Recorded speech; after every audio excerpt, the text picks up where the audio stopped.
તો ફાઇનલી મિત્રો જે લોકો ભાઈ ઓરવીન માંડવી વાવીને ભાઈ બેઠા હતા ને જે વરસાદની રાહ જોતા હતા ને તો ભાઈ એનો ખબર હવે ભાઈ તૂટી ગયો છે ને જે લોકો ભાઈ વરસાદની રાહ જોતા ને તો વાવણી અમારે બાકી છે તો એ લોકોને ભાઈ હવે છે ને વાવણી થઈ જવાની છે જેને પાવર નહોતું ને ભાઈ એને હવે પી ગઈ છે ને અમારા વિપુલભાઈ જો હવે છે ને અમારા તાજા નીર ભરવાના છે તો મેળી છે ને આમણો લઈને સાફ કરે છે અને ભાઈ હા આમ તો જુઓ મિત્રો વરસાદ ઉષા બોલાવે વાગાજીકી બોલાવે તો અમારે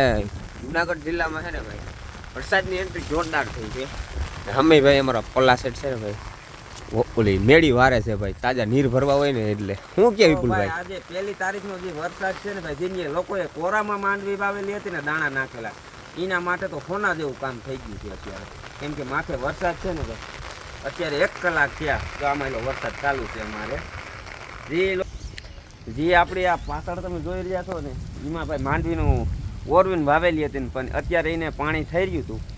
પણ અત્યારે એને અમૃત જેવું કામ થઈ ગયું કેમ કે માથે જે વરસાદ પડ્યો ને ભાઈ એકદમ સારામાં સારો પડ્યો ને જે આમ તમે અટાણે જોઈ શકો ઉપલેટા ડિસ્ટ્રિક્ટની અંદર તો એ બાજુ અંધારો જેવો બહુ છે ને ભાઈ આપણે જુનાગઢમાં છે ને ભાઈ આજે વરસાદ સવારે 3 વાગે સવારે આવ્યો હતો પાછો રહી ગયો હતો ને પાછો અત્યારે ભાઈ 2 વાગે કન્ટિન્યુ ચાલુ છે અત્યારે તો ભાઈ જુનાગઢ જિલ્લાનું નાનું એવું ગામ છે અમારું બાલોટ તો ત્યાં પણ અત્યારે વરસાદ ચાલુ છે આજ 1 તારીખનો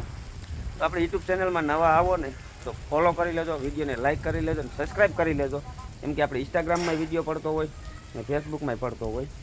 તો જેમાં આવો એમાં ભાઈ ફોલો કરજો ને લાઇક કરજો ને શેર કરજો વિડીયોને તો કેટલો વરસાદ પડ્યો ને કેવો વરસાદ પડ્યો આપણે છે ને ભાઈ ખેતરમાં જાવું ખેતરમાં જોઈને જમીન ખોદીને આપણે જોશું કે ભાઈ કેટલી ઇંચ વરસાદ પડ્યો આમ જમીનમાં કે વાવણી થાય કે વાવણી ના થાય તો લાસ્ટ તક વિડીયોમાં બન્યા રહેજો